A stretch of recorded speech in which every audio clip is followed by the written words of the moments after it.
Good morning all the students. ये 10th science CBSE का fifth chapter चल रहा है, जिसमें अपन बात करेंगे मेंडेलीव पीरियोडिक टेबल की। तो जो मेंडेलीव है ना, एक तो सबसे पहले तो आपको मेंडेलीव के ऊपर ध्यान देना है। मेंडेलीव के ऊपर क्या ध्यान देना है, ये व्यक्ति है रूस का रहने वाला है ना। और इसने क्या है कि जब मतलब कि क्लासिफिकेशन किया तो उस टाइम पे इसको नॉलेज थी 63 एलिमेंट्स की नॉलेज थी। एक तो आपको ये ध्यान रखना है, ठीक है ना। और इसने जो क्लासिफिकेशन किया था वह 1872 में 72 से पहले क्लासिफिकेशन किया था। और 1872 में मतलब कि इसका जो क्लासिफिकेशन है पब्लिश भी हो गया था, ठीक है ना। यानी कि इससे पहले का क्लासिफिकेशन नहीं है, ठीक है। तो अब इसके बारे में अपन देखते हैं। एक तो आपको इस बात को अपने दिमाग में बिठा लेना है कि मेंडेलीव की जितनी आप तारीफ करेंगे ना उतनी कम है ना। आप ये समझ लीजिए कि पीरियोडिक टेबल क्लासिफिकेशन, जो पीरियोडिक टेबल आज आप देख रहे हैं, उस पीरियोडिक टेबल को बनाने का मतलब कि एक तरीके से जो प्रयास किया, सबसे पहले अच्छा प्रयास, ठीक है ना, वो मेंडेलीव ने ही किया है, ठीक है ना। हालांकि इसकी भी कुछ कमियां रही, कुछ इसने भी मतलब क्या है कि गलतियां की होगी, ठीक है ना। मगर फिर भी आप इस मतलब कि क्लासिफिक एलिमेंटों का पीरियोडिक क्लासिफिकेशन करने में जो सबसे अच्छा काम सबसे पहले किया है ना, वो मेंडेलीव ने ही किया है, ठीक है ना। और इसी के बेस पर आज की मॉडर्न पीरियोडिक टेबल भी टिकी हुई है, ठीक है। तो आप मतलब ये सोच लीजिए कि मेंडेलीव की जितनी अपन तारीफ करें उतनी ही कम है, ठीक है ना। ओके, इस क्लासिफिकेशन के को देखते हुए तो अपन अब इसने कैसे क्लासिफिकेशन किया उसके बारे में अपन देखते हैं। इसने इसकी मतलब स्टोरी को सुनना, ठीक है ना। इसने सबसे पहले 63 एलिमेंटों को जानता था। ये व्यक्ति भी मतलब 63 एलिमेंटों को जानता था, मगर जितनी भी आपके पास में हीलियम है ना, ये नियोन है, ठीक है ना, आर्गन है, ठीक है, ऐसी जो नोबल गैसेज है इनके बारे में कोई नॉलेज नहीं रखता था। और अदर जो बाकी बचे एलिमेंट उनके बारे में भी नॉलेज नहीं रखता था। यानी कि इन 63 एलिमेंटों में ये एलिमेंट तो नहीं थे, ठीक है ना, क्लियर। यानी कि ये भी नोबल गैसेज के बारे में कोई नॉलेज नहीं रखता था। एक तो ये आपको ध्यान रखना है, ठीक है ना। अब बाकी इसने क्या है कि इन 63 एलिमेंटों का क्लासिफिकेशन अच्छे तरीके से कैसे किया उसकी स्टोरी देखिए आप। सबसे पहले तो इस मेंडेलीव ने क्या किया, मतलब क्या है कि 63 एलिमेंट है, तो इन 63 एलिमेंट की एक एक करके स्टडी की, एक एक करके स्टडी और एक एक करके स्टडी की। और इन 63 एलिमेंटों के लिए 63 इसने क्या है कि मतलब पेजेस बनाए, पेज लिए, कागज मतलब कि पेज, ठीक है ना। तो जैसे अभी मान लीजिए कि एक एलिमेंट की इसने स्टडी की, तो उस एलिमेंट से रिलेट जो भी इसने मतलब नॉलेज गेट की है, उसका एटॉमिक मास क्या है, उसके पास में इलेक्ट्रॉन कितने हैं, वो बॉन्ड कैसे बनाता है, वो हाइड्रोजन से कैसे रिएक्ट करता है, ऑक्सीजन से कैसे रिएक्ट करता है, ठीक है ना, वो अदर एलिमेंट के साथ में किस तरीके से रिएक्ट करता है, वो सभी केमिकल प्रॉपर्टीज की इसने एक एक एलिमेंट की स्टडी की, ठीक है ना। ओके, और उनसे प्राप्त जो नॉलेज थी, गेट जो नॉलेज थी, उसको एक एक पेज में लिखा, एक एलिमेंट के लिए एक पेज, ठीक है ना, उसमें लिख लिया, ठीक है ना, सबसे पहले। और इसने ज़्यादा जो फोकस किया ना वह किसके ऊपर किया कि एलिमेंट ऑक्सीजन और हाइड्रोजन के साथ में कैसे रिएक्ट करते हैं, इसके ऊपर ज़्यादा फोकस किया, ठीक है ना। और केमिकल प्रॉपर्टीज के ऊपर भी ध्यान दिया, उनकी भी स्टडी की इसने, मगर ज़्यादा फोकस इन दोनों एलिमेंट से किस तरीके से ये एलिमेंट रिएक्ट करते हैं इसके बारे में, इसके ऊपर इसने सबसे ज़्यादा जोर दिया, ठीक है ना। ओके, मतलब इसने आप ये समझिए कि इसने 63 एलिमेंट जो थे जिनकी इसको नॉलेज थी, इन 63 एलिमेंटों को इनकी पूरी एक एक एलिमेंट की इसने स्टडी की, है ना।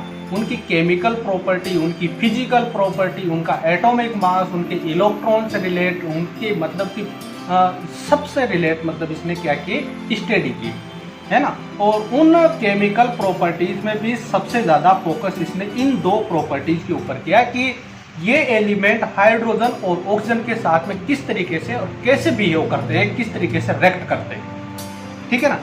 आगे बात समझ में। अब इससे क्या हुआ कि कि इसके पास में प्रत्येक एलिमेंट के लिए, यानी कि ईच एलिमेंट के लिए इसने क्या है कि 63 का मतलब क्या है कि कार्ड लिए हैं, कागज लिए हैं, ठीक है ना। तो उन 63 कागजों को इसने में उनके बारे में लिख लिया, ठीक है ना। कितने कागजों पर? 63 कार्डबोर्डों पर, कार्ड पर, ठीक है ना। फिर इसने क्या किया, इन 63 एलिमेंटों को अपने रूम पर, अपना जो रूम था ना उस रूम के चारों तरफ टांग दिया, दीवार पर, रूम में टांग दिया 63 एलिमेंटों को,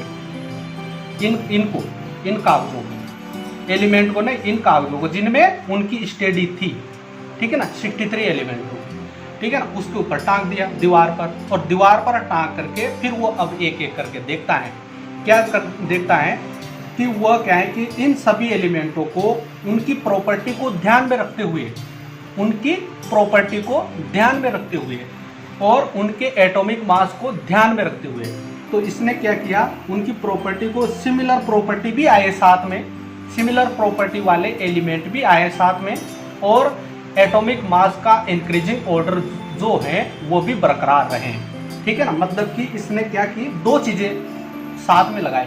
दो चीजें क्या साथ में लगाए क्लासिफिकेशन करते वक्त पर, कि एक तो सभी एलिमेंटों को इसने क्या है कि मतलब कि जो इंक्रीजिंग ऑर्डर हैं, इंक्रीजिंग ऑर्डर है ना ऑफ मास, ठीक है ना, इसके फॉर्म में क्या है कि इसने जमाया, एलिमेंटों को जमाने का प्रयास किया। और साथ में जो इनकी केमिकल प्रॉपर्टी, फिजिकल प्रॉपर्टी थी उनको भी ध्यान में रखा, कि ऐसा कहीं ऐसा ना हो जाए कि एलिमेंट मतलब कि बढ़ते हुए एटॉमिक मास के फॉर्म में तो जम जाए, मगर कि एक एलिमेंट दूसरे एलिमेंट जो कि जिनके साथ वो मैच ही नहीं कर रहा है उसके साथ में चला जाए, ऐसा नहीं होना चाहिए, ठीक है ना। तो सिमिलर प्रॉपर्टी को भी ध्यान में रखा, साथ में इस ऑर्डर को भी फॉलो किया। इससे क्या हुआ, इससे दो चीजें निकल करके आए। दो चीजें क्या निकल करके आए, मतलब जैसे मान लीजिए कि आपने ये सपोज कीजिए, ये किस तरीके से क्लासिफिकेशन हुआ है उसको देखना है आपको, ठीक है ना। कि मान लीजिए कि ये आपके पास में ये एलिमेंटों की स्टडी के मतलब कि कागज है, जो क्या है कि इस पर कमरे की दीवार पर चिपके हुए हैं, ठीक है ना। इसका जो एटॉमिक मास है वो 1 है, इसका एटॉमिक मास 2 है, इसका 3 है, इसका मतलब क्या है कि 4 है ना। मतलब क्या है कि इस तरीके से इसका 2 ही मान लीजिए कि इसका 3 मान लो, बढ़ते हुए एटॉमिक मास के फॉर्म में, मतलब इसने अपनी जो कमरे की दीवार थी उस पर ऊपर टांग दिया था, ठीक है ना। ये 5 है, ये 6 है, 7 है, 8 है, 9 है, 10 है, ठीक है। आगे बात समझ में। अब अपन 10 की बात करते हैं, ये तो एग्जाम्पल दे रहा हूँ, मतलब इसने किस तरीके से क्लासिफिकेशन किया है, ठीक है ना। अब ये सभी दीवार पर टिके हुए हैं, तो सबसे पहले तो अपन बढ़ता हुआ एटॉमिक मास तो फॉलो करेंगे ही करेंगे, ठीक है ना। अब कैसे करेंगे, मान लीजिए कि अपन ने सबसे पहले इसको लिया, ठीक, इसको ले लिया, यहाँ पर रख दिया इसको, ठीक है ना। इसको लिया, इस एक वाले को, ठीक है ना। अब अपन इस एक वाले को लेकर के अब सभी एलिमेंट में देखेंगे कि भाई इससे मैच करने वाला और कौन है। आई बात मुझे, इससे मैच करने वाला और कौन है। मान लीजिए कि ये 5 इससे मैच कर रहा है साहब, 2 नहीं कर रहा है, 3 नहीं कर रहा है, 4 नहीं कर रहा है, और 5 वाला जो 5 वाला है ना वो इससे मैच कर रहा है, तो इस 5 वाले को कहाँ लिख दिया, इसके नीचे, है ना। आगे बात समझ। फिर मान लीजिए कि आगे देखा तो ये 9 वाला भी इससे मैच कर रहा है, तो 9 वाले को भी यहाँ पर लिख दिया, ठीक है, इस तरीके से। फिर अब हो गया, अब कोई मैच नहीं कर रहे हैं, ठीक है, तो जो मैच कर रहे हैं ना उनको रख दिया। अब फिर आया नंबर किसका, दूसरे वाले का, दूसरे नंबर वाले का, तो दूसरा नंबर वाला लिया, ठीक है। दूसरा नंबर वाला लेकर के फिर इससे कौन कौन मैच कर रहा है, मान लीजिए कि ये मैच कर रहा है, ठीक है ना, तो इसको लिख दिया नीचे, ठीक है। मान लीजिए कि ये मैच कर रहा है तो उसको लिख दिया नीचे, यानी कि 2, 4, 8 वाले को लिख दिया, इस तरीके से। फिर कोई मैच नहीं। फिर अब तीसरे नंबर को ये आया, तो इसके जैसे कौन है, मान लीजिए कि ये मैच कर रहा है, ये और नहीं कर रहे हैं, 2 ही है साहब, ठीक है ना। तो इस तरीके से एक ये क्या होती गई, हाँ, ये एक टेबल बनती गई, ठीक है ना, इस तरीके से। ओके। अब क्या हुआ कि कहीं पर भी मान लीजिए कि इसने एक, ये तो इस तरीके से टेबल इसने बनाई, ठीक है ना, मगर इसने एक ऐसे बनाते वक्त पर क्या है कि मतलब इस तरीके से क्लासिफिकेशन होता चला गया और टेबल बनती चली गई अपने आप, कोई दिक्कत ही नहीं है, क्योंकि इसने सभी एलिमेंटों की स्टडी की थी, सभी एलिमेंटों की केमिकल प्रॉपर्टी, फिजिकल प्रॉपर्टी, उनका एटॉमिक मास सब स्टडी की थी। इसने ऐसा नहीं कि हवा में तीर चलाए हो, हवा में तीर नहीं चलाया इसने क्या किया, एक एक एलिमेंट की पहले एक एक करके स्टडी की, ठीक है ना, और सभी को एक एक अलग अलग लिखा, ठीक है, उनके बारे में जो भी नॉलेज बायोडाटा है उसको अलग अलग इसने शो किया, रिप्रेजेंट किया, और रिप्रेजेंट करके फिर उनको सभी को एटॉमिक मास के बढ़ते हुए फॉर्म में क्या है कि मतलब अपनी कमरे की दीवार पर चिपका दिया, ठीक है ना। फिर एक एक करके देखता है वो, ठीक है ना, भाई कि इसका एटॉमिक मास ये है, ठीक है, कोई बात नहीं है, मगर अब इसके जैसे सिमिलर और कौन कौन है, ठीक है, उनको भी इसने देख करके रिप्रेजेंट कर। साथ में इसने क्या किया, एक इसके दिमाग में बाद में ये आई बात उसी टाइम पर, हालांकि है ना, कि इसने कहीं कहीं पर ऐसा देखा कि मान लीजिए कि ये एलिमेंट है साहब, है ना, कौन सा, अब इसको थोड़ी देर के लिए छोड़ दीजिए, मान लीजिए कि ये वाला एलिमेंट है दूसरे नंबर वाला। अब इस दूसरे एलिमेंट जिसका एटॉमिक मास कितना है, 2 है। अब इससे क्या है कि कोई मैच नहीं कर रहा है, ये भी नहीं कर रहा है, ये भी नहीं कर रहा है, ये भी नहीं कर रहा है, ये भी नहीं कर रहा है, और मान लीजिए कि ये वाला इससे मैच कर रहा है, ठीक है ना, क्या कर रहा है, इससे मैच कर रहा है। अब इसने दिमाग लगाया यार क्या है कि इसका एटॉमिक मास 2 है और इसका एटॉमिक मास 9 है ना, तो इनके दोनों के बीच में तो 9 और 2 के बीच में तो बहुत सारा गैप पड़ गया। हालांकि मैच तो कर रहे हैं तो इसको नीचे तो लिखेंगे इसके, है ना, मगर इसने क्या किया, एक तरीके से गैप छोड़ दिया कि यहाँ पर कोई ना कोई एलिमेंट और भी आ सकता है। अभी आइडेंटिफाई तो कर ही रहे हैं अपन भाई कि न्यूलैंड ने, डाबर नायर ने जब क्लासिफिकेशन किया, जब 30 एलिमेंट थे, ये तो नॉलेज कम से कम इसको हुई होगी, थी ना, ठीक है। और क्या है कि जब न्यूलैंड ने क्लासिफिकेशन किया तब 35 है, मैं कर रहा हूँ तब 36 है, 63 है, तो इसका मतलब ये जाहिर सी बात है कि आगे भी इन एलिमेंटों की संख्या बढ़ेगी, ठीक है ना।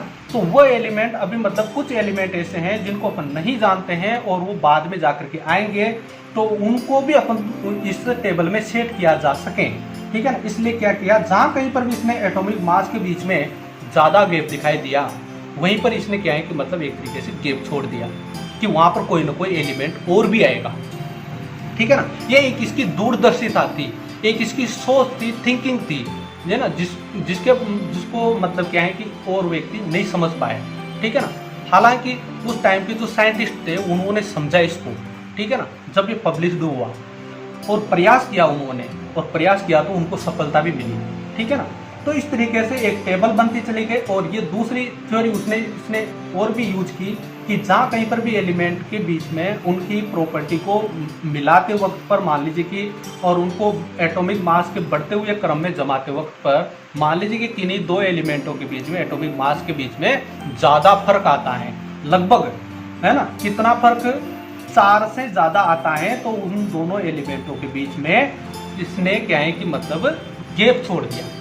क्या छोड़ दिया, गैप। और ये कहा कि यहाँ पर कोई ना कोई एलिमेंट और भी आएंगे जिसका एटॉमिक मास लगभग इन दोनों एलिमेंटों का मतलब कि बीच वाला होगा, ठीक है ना। इस तरीके से इसने व्यक्तियों को, मतलब कि जो साइंटिस्ट थे उनको एक तरीके से प्रपोजल रखा है, ठीक है ना, और उनको एक तरीके से मतलब क्या है कि गाइड किया कि ऐसे अभी अपन पूरे एलिमेंट नहीं खोज पाए हैं और भी एलिमेंट है जिनको अपने को खोजने की जरूरत है, ठीक है ना। और सभी साइंटिस्टों ने प्रयास किया, ठीक है। ये इसकी एक मतलब आप एक तरीके से ऑर्डिनरी कहेंगे, ठीक है ना, इसकी कैपेसिटी थी, मतलब एक तरीके से इसकी थिंकिंग थी ये, ठीक है ना, जो आगे जा करके अपने लिए बहुत ही अच्छी साबित हुई अभी सभी साइंटिस्टों के लिए और क्लासिफिकेशन के लिए, ठीक है ना।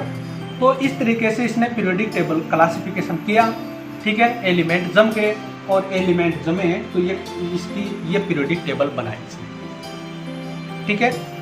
इस पीरियोडिक टेबल में, है ना, आपको इसमें और कोई ज़्यादा याद नहीं रखना है। पीरियोडिक टेबल में इसमें क्या है कि मतलब इस तरीके से कुछ कॉलम आड़े बने, कुछ कॉलम खड़े बने, ठीक है ना। तो आड़े वाले जो कॉलम है इनको क्या है कि पीरियड कहते हैं, क्या कहते हैं, इनको पीरियड कहते हैं। और जो खड़े वाले कॉलम है ना, इनको ग्रुप कहते हैं, क्या कहते हैं, ग्रुप, ठीक है। टोटल जो ग्रुप थे वो इसकी क्या है कि पीरियोडिक टेबल में टोटल जो ग्रुप हैं वो क्या है कि टोटल जो पीरियड वो 7 होते हैं, 7 है इसके पीरियड, 1 2 3 4 5 6 7, ठीक है ना, 7 पीरियड है। और इधर से क्या है कि जो टोटल जो ग्रुप है मतलब इस तरीके से वो क्या है कि 18 है, कितने हैं, 18, देखो 1 2 3 4 5 6 7 8, ठीक है ना। मगर ये 8 नहीं है, ये तो मेन तो 8 है, मगर कि इनको आप क्या करेंगे, जैसे इसमें 2 है ए और बी, तो 2 ग्रुप हैं इसमें, है ना। तो टोटल कितने मारेंगे अपन, एक ही ग्रुप में 2 हैं, तो एक ही ग्रुप 2 2 4 2 6 2 8 2 10 2 12, है ना, और 2 14 और इधर से ये 14 एक 15 16 17, ठीक है ना। और एक ग्रुप और भी है जिसको इसने 0 ग्रुप कहा था, है ना, जिसमें क्या है कि मतलब पूरा एक ग्रुप खाली था, जिसमें क्या है कि मतलब जो नोबल गैसेस हैं वो आएगी, वो इसमें नहीं दे रखी है, मगर कि 18वां और भी एक ग्रुप था जो बिल्कुल ही खाली था, ठीक है ना। तो इस तरीके से 18 ग्रुप थे इसमें, टोटल कितने ग्रुप थे, 18। आगे बात समझ। तो अब आपको इसमें कुछ भी नहीं है, आपको मेंडेलीव की पीरियोडिक टेबल का क्लास के बारे में क्या क्या याद रखना है, अब मैं ये बता रहा हूँ आपको क्या क्या याद रखना है। एक तो आपको ये ध्यान रखना है कि इसमें क्या है कि मतलब थ्योरी जो थी इसकी वो क्या थी, तो वो थ्योरी याद रखनी है। एक तो ये पूछी जाती है, the properties of the element are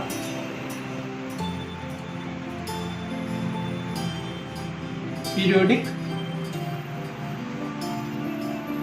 function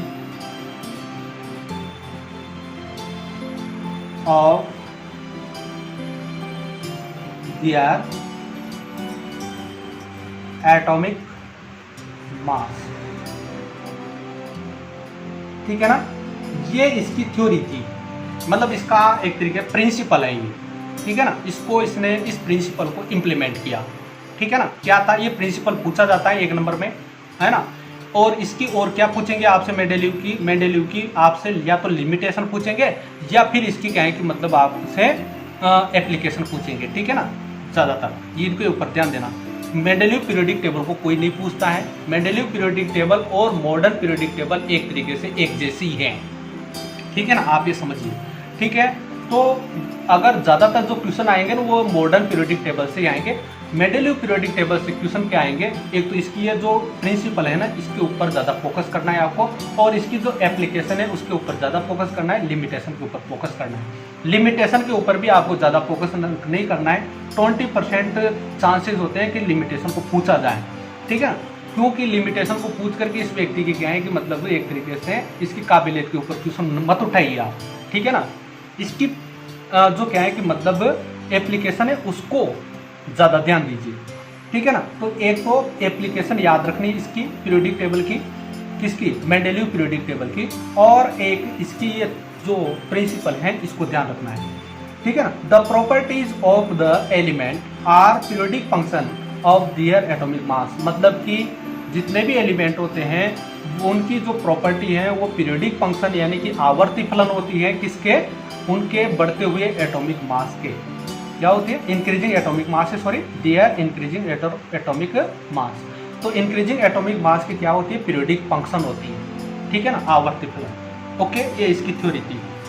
और इसने कैसे क्लासिफिकेशन किया वो तो मैंने आपको बता ही दिया, है ना। इसकी जो स्टोरी थी वो आपको बता ही दी मैंने, ठीक है।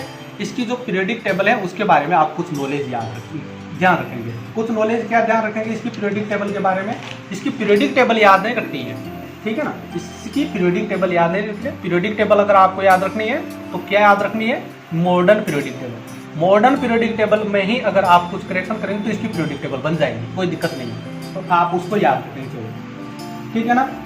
तो इसमें क्या क्या याद रखेंगे आप, एक तो इसकी वह मतलब कि प्रिंसिपल, एक इसकी एप्लीकेशन, ठीक है ना, और एक पीरियोडिक टेबल के बारे में कुछ याद रखेंगे।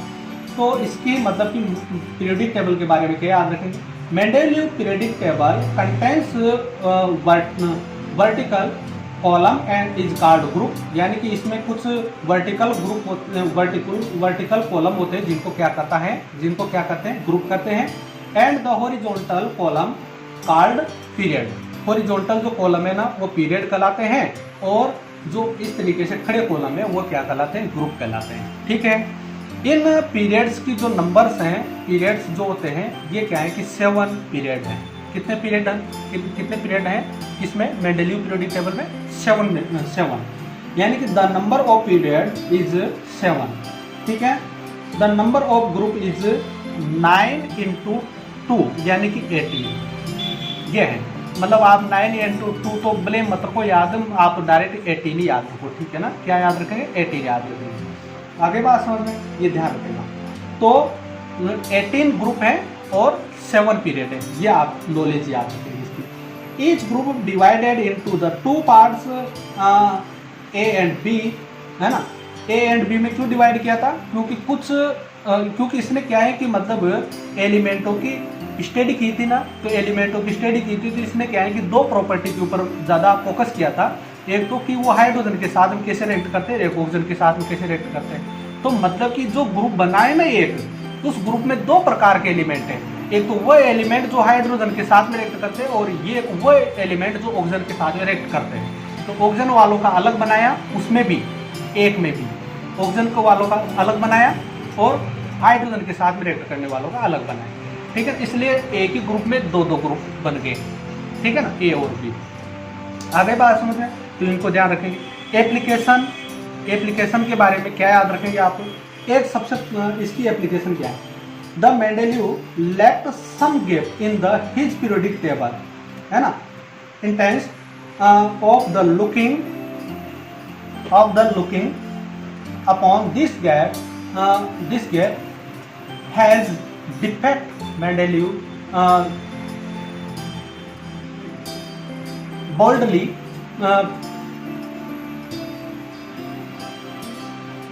predict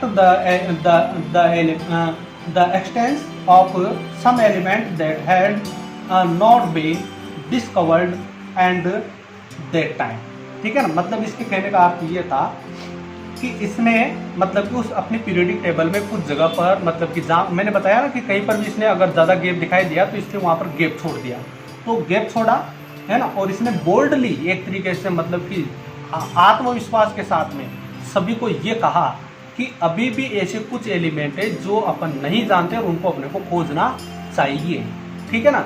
तो मतलब एक तरीके से उनको मतलब क्या है कि ये मॉडर्न पीरियोडिक एक तरीके से ये क्या है कि मतलब इसने साइंटिस्टों को एक तरीके से क्या किया, प्रोत्साहित किया उन एलिमेंटों को खोजने के लिए, ठीक है ना। एक तो इसकी ये एप्लीकेशन है। दूसरी एप्लीकेशन क्या है कि मेंडेलीव पीरियोडिक जो टेबल थी उसमें जो गैप छोड़े थे ना इसने, ठीक है, उन गैप तो छोड़े इसने, मगर कि गैप छोड़ करके कि वहाँ पर एलिमेंट आएगा, नया एलिमेंट आएगा, तो नए एलिमेंटों के नाम भी दिए इसने, ठीक है। नाम कैसे दिए इसने? मान लीजिए कि जो सोडियम को पहले, सोडियम जो था, है ना, सोडियम, ठीक है ना, इसको क्या है कि एकाबोरान, क्या कहा इसने? एकाबोरान। स्कैंडियम को ये पहले स्कैंडियम नहीं खोजा गया था, ठीक है। स्कैंडियम का इसने गैप छोड़ रखा था, तो स्कैंडियम को इसने क्या है कि मतलब अलग नाम क्या दे रखा था उस टाइम पे? एकाबोरान, क्योंकि ये बोरान वाले ग्रुप में आता है। किसमें आता है? बोरॉन वाले ग्रुप में, है ना। और इसने ये भी बताया था कि ये जो खोजा जाएगा ना ये एकाबोरान, ये इसने नहीं दिया था स्कैंडियम तो अलग बाद में नाम दिया गया है, मगर कि मतलब बोरोन वाला जो ग्रुप है ना उसमें क्या है कि मतलब बोरोन वाले ग्रुप में गैप छूटा हुआ है, ठीक है ना। आगे बात समझिए, क्या छूटा हुआ है? गैप छूटा हुआ है। तो वहाँ पर इसने कहा था कि भाई कि इस यहाँ पर कोई एलिमेंट आएगा और उस एलिमेंट का नाम मैं तो मेरी तरफ से तो ये एकाबोरान देता हूँ, और उसका लगभग जो एटॉमिक मास बैठेगा वो क्या है कि 45 के लगभग बैठेगा, ठीक है ना। ऐसे इस एलिमेंट को खोजना चाहिए, तो बाद में खोजा गया और उसको नाम दिया गया स्कैंडियम, ठीक है ना। तो इस तरीके से इसने एक तरीके से मतलब कि अपनी डेवलप्ड थिंकिंग का परिचय दिया सभी को, ठीक है ना, ओके। और सभी साइंटिस्ट मतलब क्या है कि इन नए एलिमेंट जो छुपे हुए एलिमेंट थे उनको खोजने के लिए तत्पर हो गए, ठीक है ना। एक एप्लीकेशन ये है इसकी। दूसरी एप्लीकेशन क्या है इसकी? जो मेंडेलीव पीरियोडिक टेबल जो है, ये मेंडेलीव पीरियोडिक टेबल ही आगे चल करके मॉडर्न पीरियोडिक टेबल का बेस बनती है, ठीक है ना। क्या बनती है? बेस बनती है, यानी कि वह इसी के ऊपर टिकी हुई है। अगर ये नहीं आती वजूद में तो वो भी आने की संभावना शायद नहीं थी, ठीक है ना, ओके। तो यानी कि मॉडर्न पीरियोडिक टेबल का बेस कौन है, ये मेंडेलीव पीरियोडिक टेबल है। ओके, तो आपको ये इसकी एप्लीकेशन याद होगी, ठीक है ना। अब अपन मॉडर्न पीरियोडिक टेबल के बारे में पढ़ेंगे अगले नेक्स्ट वीडियो में, ठीक है। Thank you.